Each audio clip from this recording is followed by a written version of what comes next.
Assalamualaikum warahmatullahi wabarakatuh. Welcome to Padang.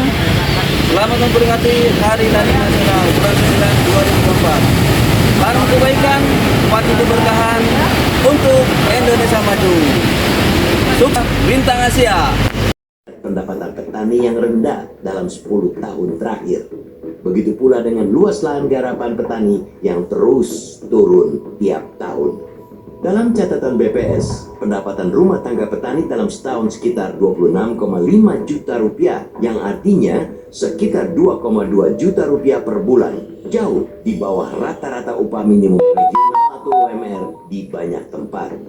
Fakta itu setali tiga uang dengan luas lahan pertanian yang menyusut tiap tahun akibat alih fungsi lahan. BPS mencatat, kian kesini jumlah petani guram kian membengkak.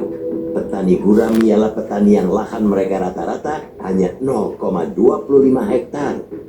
Hasil sensus pertanian 2023 menyebutkan bahwa penguasaan lahan kurang dari 0,25 hektar atau disebut sangat guram bahkan sebanyak 40%. Sementara itu, petani guram dengan penguasaan lahan kurang dari 0,5 hektar mencapai 62,14%. Alhasil, jumlah rumah tangga usaha pertanian atau RTUP guram menjadi 16,89 juta, naik 18,49% dari RTUP guram pada 2013 yang sebanyak 14,25 juta. Maka dengan hasil usaha yang teramat minim seperti itu, wajar bila banyak yang bertanya-tanya untuk apa petani punya lahan per hektar-hektar. Mending dijual ke pengusaha properti. Uangnya bisa digunakan untuk menyekolahkan anak setinggi mungkin agar nasib bisa berubah. Deretan fakta itu membuat kontribusi sektor agraris terhadap produk domestik bruto atau PDB terus menyusut, tinggal 12,5% di 2023. Pertumbuhan sektor pertanian dalam 10 tahun terakhir juga menunjukkan tanda-tanda kematian. Dari 3,69% di 2019, tinggal tumbuh 1,3% di 2023.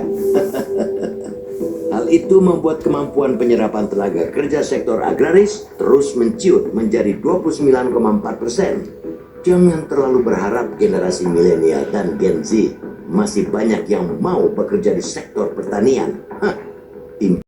Bagi ketahanan pangan nasional, korelasinya sangat kuat. Jika tak ada lagi masyarakat yang mau jadi petani, dari mana sumber pangan kita dapat? Bagi yang tak mau ambil pusing, tentu jawabannya ialah impor. Apalagi Undang-Undang Nomor 11 Garis Miring 2020 tentang Cipta Kerja yang berkaitan dengan pangan menyebut impor adalah bagian dari upaya menjaga ketahanan pangan. Dengan dalih menjaga ketahanan pangan, keran impor pun dibuka lebar-lebar. Padahal di undang-undang sebelumnya, yakni Undang-Undang Nomor 18 Garis Miring 2012 tentang pangan, penyediaan pangan nasional mesti diprioritaskan dari produksi dalam negeri dan cadangan nasional. Impor pangan dapat dilakukan jika kondisi produksi dan cadangan pangan nasional tidak mampu memenuhi kebutuhan.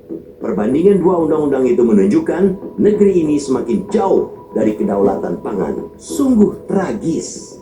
Negeri yang sejak zaman Majapahit terkenal sebagai negeri agraris, kini tak lagi mampu menghasilkan sendiri kebutuhan pangan untuk rakyatnya. Nyaris semuanya bergantung pada impor, dan tentu harganya bergantung pada kemurahan hati negara eksportir. Peringatan Hari Tani Nasional yang baru saja berlalu dapat menjadi perenungan kemana negeri ini mau melangkah. Masalah pangan akan terus menjadi isu nasional termasuk bagi pemerintahan mendatang selagi negeri ini masih belum bisa lepas dari ketergantungan pada impor. Pembukaan lahan-lahan baru bisa menjadi langkah awal dimulainya kembali upaya negeri ini balik ke rel semula, yakni sebagai negara penghasil pangan. Pembentukan ekosistem industri pertanian yang menjanjikan juga akan menjadi gula-gula bagi Gen Z untuk mau terjun ke pertanian. Tanpa semua itu, tentu ketahanan apalagi kedaulatan pangan hanyalah mimpi yang tak bertepi.